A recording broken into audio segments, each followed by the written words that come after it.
விட்டு கொடுக்காதவர், என்னை நடத்துகின்றவர், என்னை பாதுகாப்பவர், என் நேசரே.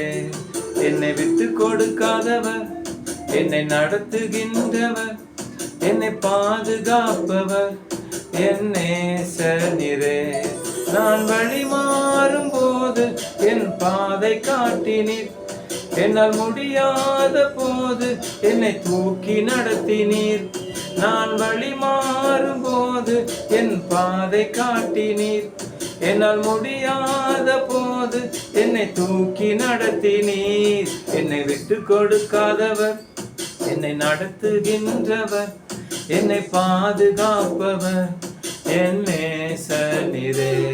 என்னை விட்டு கொடுக்காதவர், என்னை நடத்துகின்றவர், என்னை பாதுகாப்பவர், என் நேசரே. Praise the Lord. இயேசு கிறிஸ்து உங்களை ஆசீர்வதிப்பாராக.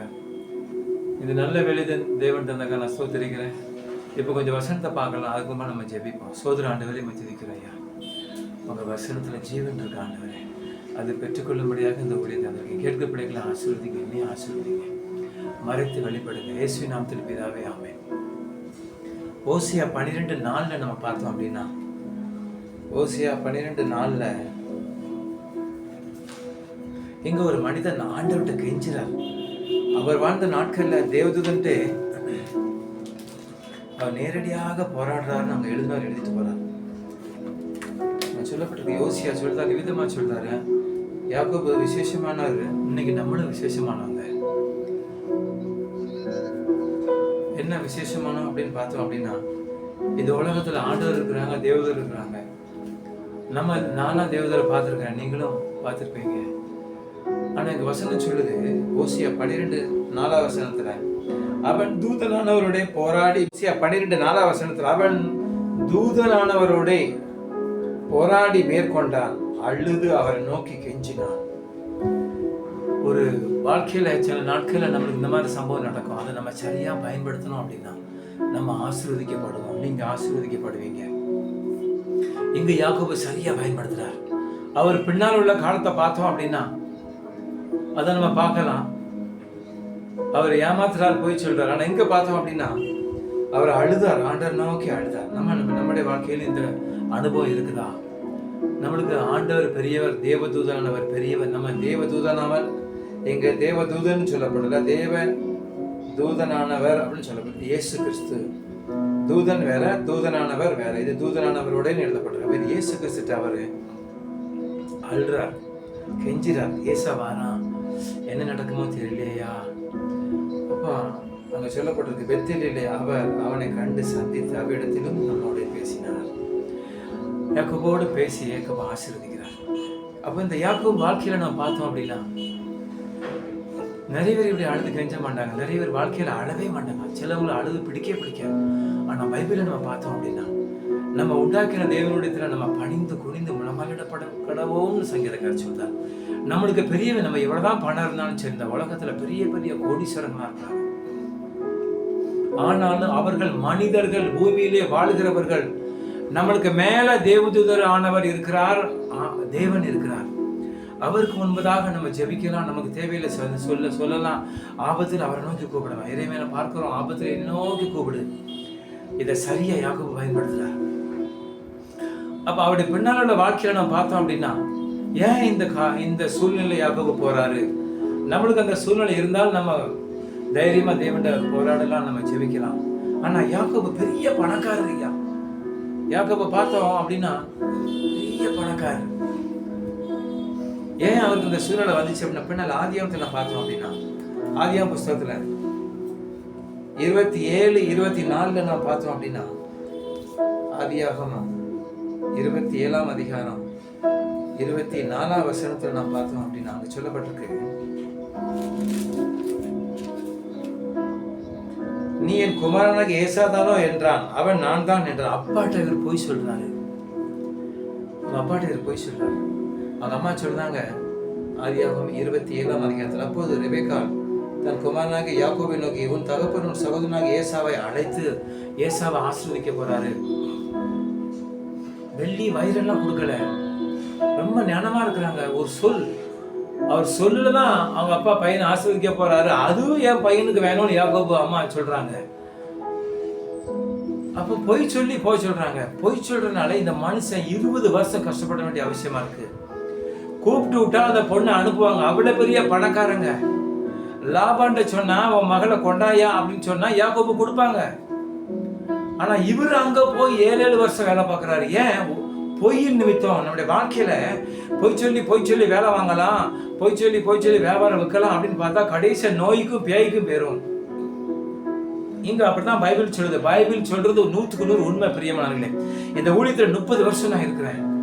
இங்க யாக்கோபு அம்மா பொய் சொல்றாங்க யாக்கோபு. ஆனா யாக்கோபு சொல்றாரு, ஒருவேளை 27ஆம் அதிகாரம் ஆதியாகமத்துல 12ஆம் வசனத்தை, ஒருவேளை என் தகப்பன் என்னை தடவி பார்ப்பார், அப்பொழுது நான் அவருக்கு ஏத்தவனாய் காணப்பட்டு என் மேல் ஆசீர்வாதத்தை அல்ல சாபத்தை வரப்பண்ணிக் கொள்வேனே என்றான். அதற்கு அவன் தாய், என் மகனே, உன்மேல் வர சாபம் என் மேல் வரட்டும், என் சொல்லை மாத்திரம் கேட்டு நீ போய் அவைகளை என்னிடத்தில் கொண்டு வா.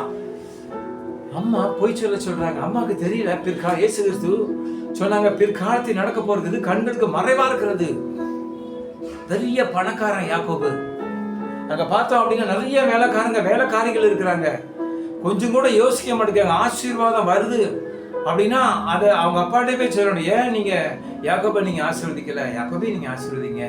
ஏசாவை ஆசீர்வதிக்க சொல்றீங்களே, 2 பிள்ளைகளையும் ஆசீர்வதிங்க. அம்மா ஒரு பிள்ளையை நேசிக்காங்க, அப்பா ஒரு பிள்ளையை நேசிக்காங்க. கடைசியில் அம்மா நேசிக்கிற பிள்ளை அம்மா விட்டு பிரிந்து வெயிலே பார்க்காத பிள்ளை. பைபிள் சொல்லுது குணசாலி கூடாரமா வாசியா இருந்தான் யாக்கோபு. வெயில்ல கஷ்டப்பட்ட மாமாட்ட பார்த்து சொல்றாரு. நம்மளுடைய வாழ்க்கையில நம்ம ரொம்ப கவனமா இருக்கணும் பெரியமானவர்களே. நம்மளுக்கு கஷ்டத்தை வருவிச்சிருவான். இங்க யாக்கோபு அப்படிதான் வருவிக்கிறாரு. 27ஆம் அதிகாரத்துல பார்த்தோம் அப்படின்னா, அப்பொழுது அவன், என் குமாரனே, நீ வேட்டையாடி கொண்டு வந்ததை நான் புசித்து என் ஆத்மா அவனை ஆசீர்வதிக்க முடியாத என் கிட்டே கொண்டு வா என்றான். 25ஆம் வசனம் 27ஆம் அதிகாரத்தில் அவன் அதை கிட்ட கொண்டு போனான். அப்பொழுது அவன் புசித்தான். பிற்பாடு திராட்சை சமம் கொண்டு வந்து கொடுத்தான். அவன் குடித்தான். அப்பொழுது அவன் தகப்பனாகி ஈசாக்கு அவனை நோக்கி, என் மகனே, நீ கிட்ட வந்து என்னை முத்தஞ்சே என்றான். நிறைய சான்ஸ் கிடைச்சது. இவர் உள்ளது சொல்லதுக்கு. ஆனாலும் யாக்கோபு உள்ளது சொல்லவே இல்லை. 20 வருஷம் கஷ்டப்பட்டு புலம்புறார் பிரியமானவர்களே. அவன் கிட்ட போய் அவனை முத்தம் செய்தான். அப்பொழுது அவனுடைய வஸ்திரங்களின் வாசனையை மோய்ந்து, இதோ என் குமாரனாகிய வாசனை கர்த்தர் ஆசீர்வதித்த வயல்வெளியின் வாசனை போல் இருக்கிறது. ஏசாக்குள்ள ட்ரெஸ் நினைச்சு ஈசாக்கு யாக்கோபு ஆசீர்வதிக்கிறான். இந்த ஆசீர்வாதம் 20 வருஷம் கஷ்டப்பட வேண்டியதா இருக்குது. கஷ்டப்படாம கிடைக்க வேண்டிய ஆசீர்வாதம். ஆதியாகமத்திலும் அதே தப்பு தான் பண்ணுறாங்க.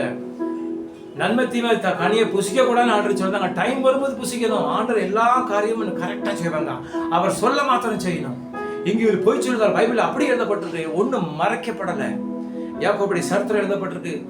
ஈசாக்கு ஆபிரகாம் இவர் பொய் சொன்ன உடனே அவர் மாமாட்ட சொல்றாரு பாருங்க. அவர் மாமாட்ட புலம்புற, பெரிய பணக்காரன் புலம்ப வேண்டிய அவசியமே இல்லை. அவர் சொல்றாரு, என்ன 42 வசனத்துல இவர் கஷ்டப்படுத்தாரு 20 வருஷம். அதை அவர் மாமா பிடுங்க வராரு. அவங்க மாமா பார்த்து சொல்றாரு, ஆதியாகமம் 31ஆம் அதிகாரத்துல 42ஆம் வசனம், என் பிதாவின் தேவனாகிய ஆபிரகாமின் தேவனும் ஈசாக்கின் பயபக்திக்குரியவரும் என்னோடு கூட இராமல் போனால் நீர் இப்பொழுது என்னை வெறுமையா அனுப்பி விட்டிருப்பீர். தேவன் என் சிறுமையும் என் கையின் பிரயாசத்தையும் பார்த்து நேற்று ராத்திரி உம்மை கடிந்து கொண்டார் என்று சொன்னான். ஏன் இதெல்லாம் தேவை? நம்முடைய வாழ்க்கையில நிறைய காரியங்கள் நம்ம பார்க்கலாம். இவருக்கு தேவையில்லை. அம்மா அப்பா சொல்லி கேட்டு அங்கேயே இருந்திருக்கலாம். பைபிள் சொல்லுது, எனக்கு செவி கொடுக்கணும் எவனோ அவன் விக்கனம் பண்ணி வாசம் பண்ணி ஆபத்துக்கு பயப்படாமல் அமைதியா இருப்பான். நீதிமன்றம் 1ஆம் அதிகாரம் கடைசி வசனத்துல. நம்ம கஷ்டப்பட வேண்டிய அவசியம் இல்லை பிரியமானவர்களே. நம்மளாவே இழுத்து கொள்ளுகிறோம். நம்மளாவே கஷ்டத்தை நம்ம தோல் மேல எடுத்துக்கிடுவோம். யாக்கோபு அப்படிதான் செஞ்சாரு. மாமாட்ட சொன்னா லேயால கொடுக்க போறாரு. மாமாட்ட சொன்னா அவர் அனுப்பி வைக்க போறாரு. மெனக்கிட்டு அங்கிருந்து இங்க வந்து கஷ்டப்பட்டு அவர் சொல்றாரு.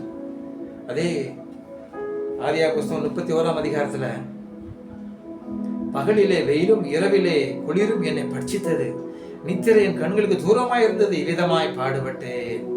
39ஆம் வசனத்தை, பீருண்டதை நான் உம்மிடத்துக்கு கொண்டு வராமல் அதற்காக நான் உத்தரவாதம் பண்ணினேன். பகலின் களவு போனதையும் இரவில் களவு போனதையும் என் கையிலே கேட்டு வாங்கினீர். மாமாட்ட இப்படி கெஞ்ச வேண்டியதா இருக்கு, இப்படி சொல்ல வேண்டியது தேவையே இல்லை. இது பெரிய பணக்காரரு, அம்மா சொல்ல கேட்டிருக்க கூட, நான் பொய் சொல்ல மாட்டேம்மா அப்படி சொல்லியிருக்கணும். பொய்க்கு பிதாவானவர் அப்படின்னு யோவான்ல இயேசு கிறிஸ்து சொன்னாங்க. உள்ளதென்றும் இல்லதென்று சொல்லுங்கள், இதுக்கு மிஞ்சினது தீமையினால் உண்டாயிருக்கு. இப்ப நான் போய் சொன்னேன் அப்படின்னா எனக்கு தீமை வரும். யாக்கோபு போய் சொன்னா அவருக்கு தீமை வந்தது. 20 வருஷம் கஷ்டப்பட்டார். தேவையே இல்லை. ராஜ மரியாதையோடு அந்த மாமா 2 பிள்ளைகளுமே அனுப்பியிருப்பார். ராகேல், லேயர் அனுப்பியிருப்பார். ஏன்னா பெரிய பணக்காரங்க. ஆனா இவராவே வாலிட்டரா போய் அவங்க அம்மா சொன்னாங்க போய் சொல்லி திருப்பி அங்க இருந்து ஓடி ஏசாக்கு இவருக்கு சண்டை வரதாப்பா. அவங்க அம்மா சொல்லிட்டாங்க 2 பேருமே நீங்க செத்து போயிருங்க, நீ போப்பா என் சகோதரன் வீட்டுக்கு போ. அங்க இருந்து அடிமையா வேலை பார்க்கிறாரு. அத இன்னும் ஓசியா சொல்றாரு, ஸ்திரீக்காக யாக்கோபு வேலை பார்த்தாருன்னு சொல்லப்படுறது. அப்ப நம்முடைய வாழ்க்கையில போய் நம்ம சொல்லக்கூடாது பிரியமானவர்களே. போய் ரொம்ப நம்மளை கஷ்டப்படுத்தும், வேதனைப்படுத்தும், நம்மளை அடிமைப்படுத்தும், இயேசு கிறிஸ்துவை தூரப்படுத்தும். யாக்கோபு கஷ்டப்பட்டார், புலம்புறார். நம்முடைய வாழ்க்கையில வேண்டாம். எவ்வளவு போல முடியுமோ நம்ம அப்படி போய் சொல்லாம இருப்போம். ஆண்டவர் நமக்கு பலன் தருவார். ஓசியார் யாக்கோபு கெஞ்சினார். நம்மளும் நம்முடைய ஆபத்து நாட்களில் கெஞ்சுவோம், ஆனா பொய்யை தூரப்படுத்துவோம். இந்த வசனத்தை நம்ம படிங்க, தேவன் நம்மளை ஆசீர்வதிப்பார். இந்த ஓசியா 12:4, ஆதியாகமம் 27, 24, ஆதியாகமம் 31, 40, 41. தேவன் நம்மளை ஆசீர்வதிப்பார். நன்றி ஆண்டவர், நன்றி ஐயா. யாக்கோபு அவங்க அப்பாட்ட நான் ஏசான்னு சொல்லி ஏமாத்தி ஆசீர்வாதம் வாங்கி 20 வருஷம் கஷ்டப்பட்டார். மாமாட்ட புலம்புறார், ஆண்டவரே நான் வெயில கஷ்டப்பட்டேன், ஆனாலும் ஈசாக்கின் பயபக்திக்குரிய என்னோடு இராமல் போனா நீர் என்ன வெறுமையா அனுப்பியிருப்பேன் என்று சொல்றார். ஆண்டவரே ஏன் இது தேவையே இல்லை ஆண்டவர். போய் சொல்லாம அமைதி அவங்க அப்பா அம்மாட்டே இருந்திருக்கலாமே. ஆண்டவரே பைபிள் சொல்லுது, எனக்கு செவி கொடுக்கணும் எவனோ விக்கிரமண்டி வாசமணி ஆபத்துக்கு பட அமைதியா இருப்பான். கேட்க பிள்ளைகளை உங்களுக்கு செவி கொடுக்க கிருபை செய்யுங்க. விக்கிரமண்டி வாசமணி ஆபத்துக்கு பயப்படாமல் அமைதியா இருக்க கிருபை செய்யுங்க. யாக்கோபு கஷ்டப்பட்டார், எங்களுக்கு வேண்டாம், கேட்க பிள்ளைகளுக்கு வேண்டாம் ஆண்டவரே, நாங்க போய் சொல்லண்டா, எங்களுக்கு பலன் தாங்க. விரும்பினால் மெல்ல விரும்பி ஓடுகிறான் இறங்குகிற கட்டளையா எங்களுக்கு கேட்கிற பிள்ளைகளுக்கு இறங்குங்க ஆண்டவரே, ஆசீர்வதிங்க. இப்ப வியாதி இருந்தா மாற்றுங்க, வறுமை இருந்தா மாற்றுங்க, பாரம் இருந்தா மாற்றுங்க. கேட்கிற பிள்ளைகளை ஆசீர்வதிங்க, வழி நடத்துங்க. இயேசுவின் நாமத்தில் பிதாவே, ஆமென்.